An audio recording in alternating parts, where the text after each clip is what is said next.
Hello friends, welcome back to my channel Scholar Classes. Today, as I've told you earlier in my previous video, that I will be covering important topics or important questions for the upcoming CBSE board exams 2020. So, as I've told you earlier, do not take any kind of stress, do not panic. Exams is very easy only if you follow these simple steps which I have provided. So, let's get started. As I have told you earlier that the question will be mainly set for 1 mark, 3 marks and the maximum marks is 5 marks.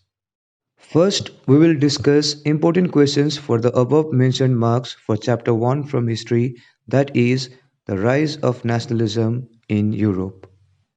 So, here comes your question number 1. What is Zollverein? So, it is a custom union mainly formed in 1834 under the initiative of Prussia. Your next question for 1 mark is, when did the conservative period start in France? And the answer is in 1815 after the Treaty of Vienna.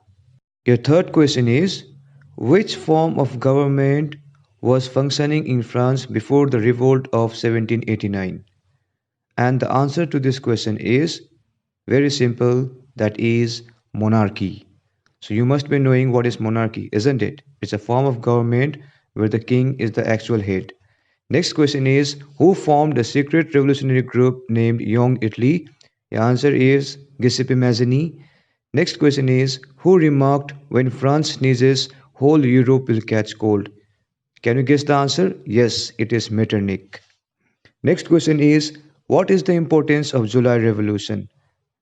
The importance of July Revolution is that Belgium got separated from United Kingdom of Netherlands. Next question is, with the help of which treaty Greece was made an independent nation? Your answer is Treaty of Constantinople of 1832. What is the meaning of Das Volk? The answer is common people. Your next question is, when was the Act of Union signed and between whom? It was signed in the year 1707 between England and Scotland. Your 10th question is, Ireland was forcibly made a part of Britain or Great Britain in the year. Can you guess the answer? Yes, it is 1801.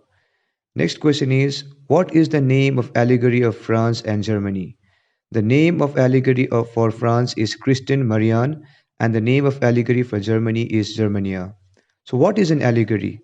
Allegory is basically an abstract idea like freedom, liberty, etc., which is expressed through person or a thing. Now let's go to 3 marks question. Write 3 features of Napoleonic Civil Code of 1804. And students, please follow these basic rules whenever you start your answer. That is, you have to answer it in a very presentable manner.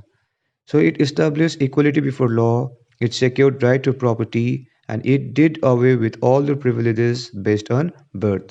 Your next question for 3 marks is, what are the demerits or drawbacks of Civil Code of 1804?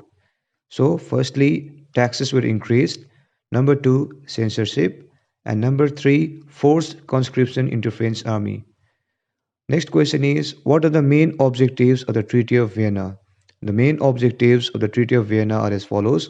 The Bourbon dynasty was restored to power. Point number two, most of the areas annexed by France was distributed among Prussia, Austria and Russia. And point number three, a new conservative regime or period was started. Next question is, what was the role of women in framing nationalism in Europe? A large number of women had participated in the nationalist movement in Europe. They formed their own political associations and founded newspapers too. And third point is, they even took part in political meetings and demonstrations. Now let's focus on 5 mark question. Write a short note on Frankfurt Parliament. So point number 1 is, the middle class professionals, businessmen and artisans came together in the street of Frankfurt. So they decided to vote for all German National Assembly. On 18th May 1848, 831 representatives marched towards the Frankfurt Parliament. They drafted a constitutional monarchy, and when they tried to offer the crown to the King Frederick William I, he rejected it, and so on. Next, very important question is, students, How was Germany unified? So you know that Otto von Bismarck was the main architect of this process. He carried it out with the help of Prussian army. He fought three wars over 7 years with Austria, Denmark, and France, which ended in Prussian victory. He followed the policy of iron and blood and iron policy, and so on. Next question is, how was Italy unified? So you know there are four important revolutionaries in Italian unification. They are as follows: Giuseppe Mazzini, Count Cavour, Giuseppe Garibaldi, and finally Victor Emmanuel II. And you know that he was the only king of Italy and he was ruling in the area called Sardinia, Piedmont. And in future, I will try to post much more important questions. So stay tuned. And if you can read and if you get time, please read the Balkan Crisis too, because from here also many times questions will be set. So thank you, students, for listening to my words. And if you like my channel, please like, share, and subscribe. Thank you.